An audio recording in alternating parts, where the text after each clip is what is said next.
आज का जो हमारा टॉपिक है difference between structured programming and object oriented programming. इसमें हम देखेंगे हम स्ट्रक्चर्ड प्रोग्रामिंग क्यों यूज करते हैं, ऑब्जेक्ट प्रोग्रामिंग क्यों यूज करते हैं, इन दोनों का आपस में डिफरेंस क्या है और इन दोनों का आपस में रिलेशन क्या है। अगर हम स्ट्रक्चर्ड प्रोग्रामिंग को यूज कर रहे थे तो हम ऑब्जेक्ट ओरिएंटेड प्रोग्रामिंग की तरफ हमने मूव क्यों किया। अगर हमारे सारे काम स्ट्रक्चर्ड प्रोग्रामिंग से हो रहे थे तो हमने अपने सिस्टम को एडवांस की तरफ ऑब्जेक्ट ओरिएंटेड की तरफ क्यों मूव किया है। इस सारी चीजों को आज के हम लेक्चर में डिस्कस करेंगे। हमारे पास सबसे पहले है प्रोग्रामिंग स्टाइल। स्ट्रक्चर्ड प्रोग्रामिंग में हम कहते हैं focus on dividing the program into small usable function, procedural logic, breaking down the problem. Structured programming के अंदर हम अपने कोड को डिफरेंट स्टाइल्स के अंदर डिफरेंट मॉड्यूल्स में कन्वर्ट कर रहे होते हैं। कुछ स्ट्रक्चर्स को यूज करते हुए, कभी फंक्शंस को यूज करते हुए, कभी डिफरेंट लूप्स को यूज करते हैं, कभी इफ एल्स को यूज करते हुए हम अपने कोड्स को डिफरेंट मॉड्यूल्स में डिफरेंट जगहों पर सेट करते हैं। किसी कोड को हम फंक्शन में रख देते हैं, किसी कोड को हम स्ट्रक्चर में रख देते हैं। डिफरेंट तरीकों से हम अपने कोड को कॉल कर रहे होते हैं सिस्टम्स को रन करने के लिए। डिफरेंट मॉड्यूल्स हमने छोटे छोटे मॉड्यूल बनाए होते हैं, स्मॉल ब्रेकिंग डाउन प्रोटोटाइप्स बनाए होते हैं। प्रोटोटाइप किसको कहते हैं कि एक शॉर्ट मॉड्यूल हमने बनाया है जिसको आसानी से अपडेट भी किया जा सके, जिसमें एडिट भी हो सके, डिलीट भी हो सके, जिसे आसानी से सर्च भी किया जा सके। हम स्ट्रक्चर्ड प्रोग्रामिंग के अंदर स्मॉल मॉड्यूल्स, स्मॉल पैकेजेस के तौर पर कोई ना कोई कोड को रखते हैं जिसे हम आसानी से किसी और कोड के अंदर रियूजेबल कर सकें, जो हमें दूसरी जगह पर बार बार उस कोड को राइट अप ना करना पड़े। ऑब्जेक्ट ओरिएंटेड क्या चीज है? जो कोड हमने स्ट्रक्चर्ड प्रोग्रामिंग के अंदर सेट किया है, स्ट्रक्चर्ड प्रोग्रामिंग के अंदर हमने जिन चीजों को राइट अप किया है, जो लॉजिक हमने सेट किया है, अब उसे किसी ऑब्जेक्ट के ऊपर इम्प्लीमेंट करा रहे हैं। हर चीज ऑब्जेक्ट का कोई ना कोई डेटा, कोई ना कोई behaviour, object like as a place, thing, concept, etcetera. Object oriented data भी हो सकता है, बिहेवियर भी हो सकता है। emphasizes organization of code। Like example, हमारे पास एक कोड है स्ट्रक्चर्ड प्रोग्रामिंग का, एक बैंक का कोड है। एक बैंक का सिस्टम हमने अपने लैपटॉप के अंदर, अपने मोबाइल के अंदर, अपने सर्वर के अंदर उसका कोड सेट कर दिया है। अब उसको इम्प्लीमेंट करने के लिए कि एक पर्सन उसको यूज करेगा, एक बैंक कैशियर उसको यूज करेगा, एक टेलर उसको यूज करेगा, उसको कैसे समझ आए, उसके लिए हम यूज करते हैं ऑब्जेक्ट ओरिएंटेड। ऑब्जेक्ट का मतलब है किसी अपने कोड को किसी पर्सन के साथ, किसी प्लेस के साथ इम्प्लीमेंटेशन हम करवा रहे हैं, किसी डिजाइन के साथ हम अपनी चीजों को ले जा रहे हैं इम्प्लीमेंटेशन की तरफ। किसी मशीन के ऊपर, कोई एनी डिवाइस के ऊपर, किसी न किसी चीज के ऊपर हम अपने कोड को भेज रहे हैं इम्प्लीमेंटेशन की तरफ। हमने स्ट्रक्चर्ड प्रोग्रामिंग में कोड लिखा है, उस कोड को अब हम इम्प्लीमेंट करवा रहे हैं किसी भी मशीन के ऊपर, किसी पर्सन के ऊपर, किसी स्टाइल के ऊपर, जहां उसको एक कॉमन पर्सन, एक नॉर्मल पर्सन, एक आम बंदा उसको चला सके, यूज कर सके। Modularity promote modular programming, dividing the program into smaller modules or functions that perform specific tasks। Structure programming यही चीज है कि हम मॉड्यूलर प्रोग्रामिंग करते हैं, मतलब हम स्मॉल मॉड्यूल्स बनाते हैं, उन्हें डिवाइड करते हैं डिफरेंट स्टाइल्स में, डिफरेंट छोटे छोटे पैकेजेस के अंदर, जिससे आसानी से एक न्यू वे दिया जा सके, नए स्टाइल उसमें बनाए जा सके। ऑब्जेक्ट ओरिएंटेड क्या चीज है? ऑब्जेक्ट ओरिएंटेड इसी ही कोड को रियूजेबल करने के लिए, एक्सटेंड करने के लिए, मॉडिफाई करने के लिए हमें जरूरत पड़ता है, क्योंकि हर पर्सन का अपना माइंडसेट होगा, हर पर्सन का अपना देखने का स्टाइल होगा, वे ऑफ लर्निंग अपना होता है। अब बैंक की मिसाल देख लें, वहां पर काउंटर पर दो तीन कैशियर बैठे होंगे, एक ऑफिस के अंदर मैनेजर बैठा होगा, दूसरे ऑफिस के अंदर एक और ऑपरेशन मैनेजर बैठा होगा, कुछ लॉकर रूम में होंगे, कुछ सर्वर रूम में होंगे, कुछ आईटी एक्सपर्ट्स होंगे। डिफरेंट स्टाइल के डिफरेंट लोग बैठे होंगे, डिफरेंट लर्निंग पर, डिफरेंट वर्किंग पर लोग बैठे होंगे। हमने सबके लिए एक ही सॉफ्टवेयर बनाना है। हर बंदे के लिए हम अलग अलग सॉफ्टवेयर डिजाइन नहीं कर सकते। हमने एक सॉफ्टवेयर बनाना है, एक कोड को राइट अप करना है, एक ही कोड को कहीं ना कहीं से स्ट्रक्चर देना है। उस कोड को हमने हर बंदे के लिए इजी टू यूज बनाना है। इस इजी टू यूज को बनाने के लिए हम ऑब्जेक्ट ओरिएंटेड का सहारा लेते हैं। क्योंकि एक सॉफ्टवेयर हमने बना लिया है जिसमें कैश इन भी हो रहा है, कैश आउट भी हो रहा है, डिपॉजिट विड्रॉज, कैश का काउंट भी किया जा रहा है, कैश फ्लो, आरओआई, आरओआर सब कुछ चेक किया जा रहा है। बट सब हर पर्सन की बैंक के अंदर एक्सेस एक जैसी नहीं होती। अब आईटी एक्सपर्ट है तो उसका कैश फ्लो, आरओआई, आरओआर इनके साथ कोई काम नहीं है। वो मैनेजर या ऑपरेशन मैनेजर देखेगा। जो टेलर है हमारे पास, उनका एक्स्ट्रा वर्किंग है, वो उस काम को देखेंगे। हमारा हर पर्सन अलग अलग चीज को देख रहा होगा। हमारे पास कोड एक ही होगा, उसके ऊपर हमने सबके लिए अलग अलग विंडोज क्रिएट की होगी, अलग अलग फॉर्म क्रिएट होंगे, अलग अलग लॉगिन क्रिएट होगा। इस चीज को कहा जाता है ऑब्जेक्ट ओरिएंटेड प्रोग्रामिंग। यहाँ हमने यूज किया है objects can be used in different context and can be inherited. Inherit का मतलब है विरासत में मिलना। एक चीज हमें बैकएंड से मिली है, उसे हम न्यू स्टाइल में यूज कर रहे हैं। जो कोड हम स्ट्रक्चर्ड प्रोग्रामिंग के अंदर सेट करेंगे, उसी कोड को ही हम ऑब्जेक्ट ओरिएंटेड के अंदर डिफरेंट बंदों को देखकर उन्हें असाइन कर देंगे।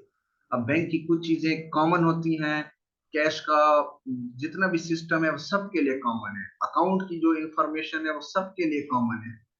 एक पर्सन आया है, उसे उसके अकाउंट की इंफॉर्मेशन है, वो मैनेजर को भी शो हो सकती है, ऑपरेशन मैनेजर को भी शो होगी, और टेलर को भी शो होगी। तो हर पर्सन को शो हो सकती है अकाउंट होल्डर की इंफॉर्मेशन, ये कॉमन है। हमने इसको इनहेरिट करा दिया हर बंदे को। जो जिस जिसका अपना स्पेसिफिक टास्क होगा उन्हें हम अलग रख देंगे, बाकियों को हम अलग रख देंगे। एक मॉड्यूलरिटी करेंगे सिस्टम के अंदर, मॉड्यूल्स को इस तरीके से हम सेट करेंगे, हर कोड को हर पर्सन के मुताबिक हम यूज कर रहे होते हैं। Code reusability achieve through functions and procedure. Structured programming के अंदर हम कोड को बार बार यूज कर रहे होते हैं, फंक्शंस के जरिए, स्ट्रक्चर्स के जरिए, स्ट्रक्ट का कीवर्ड यूज करके, प्रोसीजर्स के जरिए। ऑब्जेक्ट ओरिएंटेड के अंदर हम इनहेरिटेंस के जरिए यूज कर रहे होते हैं, कंपोजिशन के जरिए यूज कर रहे होते हैं। डिफरेंट ऑब्जेक्ट्स की different properties, different methods, different functions, different attributes को हम आगे सिस्टम को देखकर, अपने टारगेट्स को देखकर ही उन्हें डिफरेंट स्टाइल में मूव करवा रहे होती हैं। किसी जगह पर हम देखते हैं कि अब यूनिवर्सिटी के अंदर रजिस्ट्रार की अपनी अथॉरिटीज होती हैं, अकाउंट्स की अपनी अथॉरिटीज होती हैं, कोऑर्डिनेटर जो एकेडमिक्स का होता है उसकी अपनी अथॉरिटीज होती हैं, टीचर की अपनी अथॉरिटीज होंगी, एग्जामिनेशन सिस्टम की अपनी अथॉरिटीज होंगी। एग्जाम सिस्टम स्टूडेंट्स को देखेगा, उसके पेपर्स को, उनके प्रीवियस मार्क्स को और रजिस्टर्ड सब्जेक्ट्स को। अकाउंट्स जो होगा वो फीस को डील करेगा। रजिस्ट्रार के पास ओवरऑल सिस्टम होगा, वो अकाउंट्स को भी देख सकता है, एग्जामिनेशन को भी देख सकता है। हम कोड को रियूजेबल करेंगे, रीयूज करेंगे बार बार।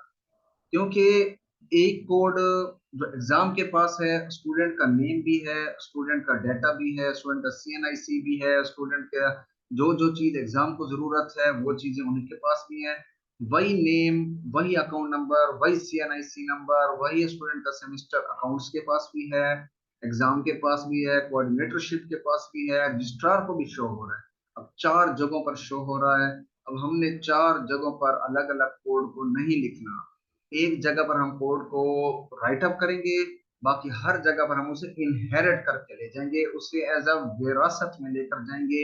हर किसी की एक क्लास को दूसरी क्लास के अंदर यूज कर लेंगे। लाइक एग्जांपल, स्टूडेंट ने एडमिशन लिया है तो उसका डाटा एडमिशन ऑफिस के पास आ गया है। एडमिशन ऑफिस ने वही डाटा शेयर कर दिया है रजिस्ट्रार को भी, वही डाटा अकाउंट्स को भी, वही डाटा एग्जाम को भी, वही डाटा कोऑर्डिनेटरशिप को भी, वही डाटा फैकल्टी ऑफिस को भी। डाटा एक ही है, उसे हम बार बार रीयूज कर रहे हैं। हमने बार बार राइट अप नहीं करना, अलग अलग नया डाटा हमने क्रिएट नहीं करना। एक ही डाटे को हम सर्च करके बार बार यूज कर रहे हैं यूजिंग इनहेरिटेंस। ये हमारे पास था structured programming and object oriented programming का डिफरेंस। अब हम आते हैं कि ऑब्जेक्ट ओरिएंटेड प्रोग्रामिंग के अंदर ऑब्जेक्ट क्या चीज है। तो हमारे पास हमारा जो फर्स्ट जहां से हमारा सिस्टम स्टार्ट हुआ है ये ऑब्जेक्ट ओरिएंटेड, कि ये ऑब्जेक्ट क्या चीज है, इस ऑब्जेक्ट को क्या कहते हैं, इस ऑब्जेक्ट को कहाँ पर यूज करते हैं, इस ऑब्जेक्ट का काम क्या है, इस ऑब्जेक्ट को देखते हैं। अब features of object oriented programming. Object represent an entity. Object एक एंटिटी है in the real world such as person, thing और कॉन्सेप्ट। ऑब्जेक्ट एक पर्सन भी हो सकता है, कोई चीज भी हो सकती है, एक आइडिया भी हो सकता है। ऑब्जेक्ट को हमेशा उसके नाम से ही आइडेंटिफाई किया जाता है।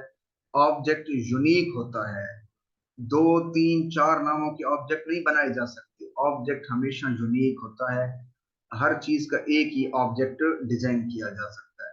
हर ऑब्जेक्ट की अपनी कैरेक्टरिस्टिक्स होंगी, अपने कैपेबल उसके फंक्शंस होंगे, मेथड्स होंगे।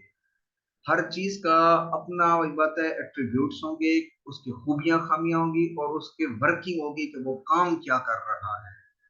ऑब्जेक्ट एक प्रोग्रामिंग लैंग्वेज, उसका अपनी स्टेट, अपना बिहेवियर, अपना सब कुछ होगा। Object consist of two things, attributes and behaviours. Attributes को प्रॉपर्टीज भी कहा जा सकता है, बिहेवियर फंक्शन मेथड्स भी कहा जा सकता है। लाइक एग्जांपल एक टीचर है, एक टीचर का बोलने का वे, उसका नेम, उसका स्टाइल, उसकी ड्रेसिंग, ये सारी चीजें उसकी प्रॉपर्टीज में है जिससे टीचर को पहचाना जा सकता है। और टीचर का वे ऑफ टीचिंग, ये उसका मेथड है कि वो पढ़ाता कैसे है, चीज को डिलीवर करता कैसे है, अपनी बात को कन्वे करता कैसे है। ये उसके फंक्शन, ये उसके मेथड्स हैं। उसका बिहेवियर है, वो अपने स्टूडेंट्स को किस तरीके से कन्वे करता है, ये उसका बिहेवियर है, ये उसके मेथड्स हैं। और जो टीचर के ड्रेसिंग है, टीचर का लाइफ स्टाइल है, या टीचर का नेम है, टीचर का सीएनआईसी है, टीचर का फैकल्टी नंबर है, टीचर की सैलरी है, ये टीचर की प्रॉपर्टीज है। हर एट्रीब्यूट के, हर ऑब्जेक्ट के ये दो चीजें मस्ट हैं, उसके एट्रीब्यूट्स, उसका बिहेवियर। जितने भी ऑब्जेक्ट्स क्रिएट किए जाएंगे, जहां जहां भी बनेंगे, तमाम ऑब्जेक्ट्स के ये दो चीजें लाजमी होंगी, ये मस्ट होंगी। यहाँ हमारे पास एक ऑब्जेक्ट है, लाइक एग्जांपल स्टूडेंट। एक क्लास हमारे पास थी, एक क्लास यूनिवर्सिटी है या बीसीएस है या बीबीए है या एलएलबी है, उसके अंदर हमने एक ऑब्जेक्ट बनाया है स्टूडेंट। अब स्टूडेंट का यहाँ पर भी दो ही चीजें मस्ट होनी चाहिए, एक एट्रीब्यूट्स, एक बिहेवियर। स्टूडेंट का एट्रीब्यूट क्या है, उसका नेम, उसकी प्रॉपर्टी है ना, उसका नेम, उसका सीएनआईसी, उसका रोल नंबर, उसका सेल फोन नंबर, एटसेट्रा। और भी बहुत सारी चीजें हो सकती है स्टूडेंट की। और स्टूडेंट का ने काम क्या करना है, उसने फी पे करनी है, या स्टूडेंट का रिकॉर्ड अपडेट होना है, स्टूडेंट का रिकॉर्ड डिलीट होना है, स्टूडेंट का लेक्चर की अटेंडेंस है, ये सारी चीजें उसका स्टूडेंट के मेथड्स हैं। अब ये मेथड्स स्टूडेंट खुद परफॉर्म करे या डिपार्टमेंट परफॉर्म करे या अदर पर्सन परफॉर्म करे, लेकिन ये चीजें कॉन्सेप्चुअल है। जो हमारे पास एट्रीब्यूट्स होती हैं, ये इन चीजों को हम एज अ थिंग भी यूज कर सकते हैं, क्योंकि स्टूडेंट का नेम है, ये फिक्स है, सीएनआईसी है, रोल नंबर है, सेल फोन नंबर है, ये एक फिक्स है, एक नजर आने वाली चीजें हैं। एक हमारे पास इस सिस्टम का एज अ लाइक एग्जांपल है टेंजिबल चीजें हैं। और जो स्टूडेंट्स के बिहेवियर है, फंक्शंस हैं, मेथड्स हैं, जिन्हें सिर्फ स्टूडेंट यूज करेगा या कोई अदर पर्सन स्टूडेंट्स के अगेंस्ट यूज करेगा, उसके पे फीस है, फी पे की जा रही है, वो एक मेथड है। अपडेट रिकॉर्ड है, ये एक मेथड है। जैसे हमारे पास कार का यहाँ पर बना हुआ है, कार का नेम है, कार का मॉडल है, कार का कलर है, ये तीन चीजें हमारे पास क्या है, कार के एट्रीब्यूट्स हैं, कार की प्रॉपर्टीज हैं। और कार का काम क्या है, रनिंग, कार ने चलना है, ये कार का बिहेवियर है। ऑब्जेक्ट दो चीजों पर लाई कर रहे होते हैं, एक एट्रीब्यूट्स पर, एट्रीब्यूट्स कहा जाता है प्रॉपर्टीज को, और बिहेवियर उसके फंक्शन या मेथड्स को कि वो काम क्या करेगा, उसकी वर्किंग क्या है। आप किसी भी ऑफिस में चले जाएं, ऑफिस में जाकर हम पूछते हैं कि एडमिशन ऑफिस कहाँ पर है, या कंट्रोल ऑफिस कहाँ पर है, या अकाउंट ऑफिस कहाँ पर है, या पटवार खाना कहाँ पर है, हम डिप्टी कमिश्नर ऑफिस कहाँ पर है, आर्मी ऑफिस कहाँ पर है। ऑफिस के अंदर जाकर उस पर्सन का पूछते हैं जिससे हमने वो काम कराना होता है, या तो हम उसका काम उसका बताकर बंदे का पूछते हैं, या उस बंदे का बताकर उसका काम का पूछा जाता है कि ये बंदा ये काम कर सकता है, या ये काम हमने करवाना है तो ये बंदा किधर है। हर ऑब्जेक्ट के साथ ये दो चीजें लाजमी होंगी। जैसे हमारे पास एक ऑब्जेक्ट है टेबल, इसमें क्या चीज आती है, डिजाइन है और कलर है। डिजाइन उसका क्या मतलब, वो हो सकता है वो टेबल स्क्वायर में हो, और टेबल रेक्टेंगल में हो, सर्कल में हो, एटसेट्रा, कोई भी हो सकता है उसका डिजाइन। वो वही बात है, 4 लेग्स है, 2 लेग्स है, 6 लेग्स है, ये उसका डिजाइन है। उसका कलर क्या है, उसका कलर में ब्राउनिश भी हो सकता है, उसका कलर पीच भी हो सकता है, एनीवन कोई भी उसका कलर हो सकता है। ये दोनों क्या चीज है, जो चीज हमें नजर आ रही है, ये टेबल की प्रॉपर्टीज है, एट्रीब्यूट्स है। और इसका काम क्या है, स्टेबिलिटी। टेबल ने स्टेबल ठहरना है। अगर टेबल हिल रहा है तो उसको हम टेबल कंसीडर नहीं करेंगे, क्योंकि वो टेबल किसी काम का नहीं है, उसकी फंक्शनिंग उसके साथ लाई नहीं कर रही। हर ऑब्जेक्ट के अंदर ये दो चीजें मस्ट होती हैं। ऑब्जेक्ट कहा जाता है कि हमने एक स्ट्रक्चर प्रोग्रामिंग की है और उसे रियल वर्ल्ड इम्प्लीमेंटेशन हम करना चाहते हैं, तो कैसे करेंगे। हर चीज का एक कोड हमने बनाया हुआ है, अब उसे हम किसी न किसी मशीन पर, किसी चीज पर इम्प्लीमेंट करवाना चाह रहे हैं।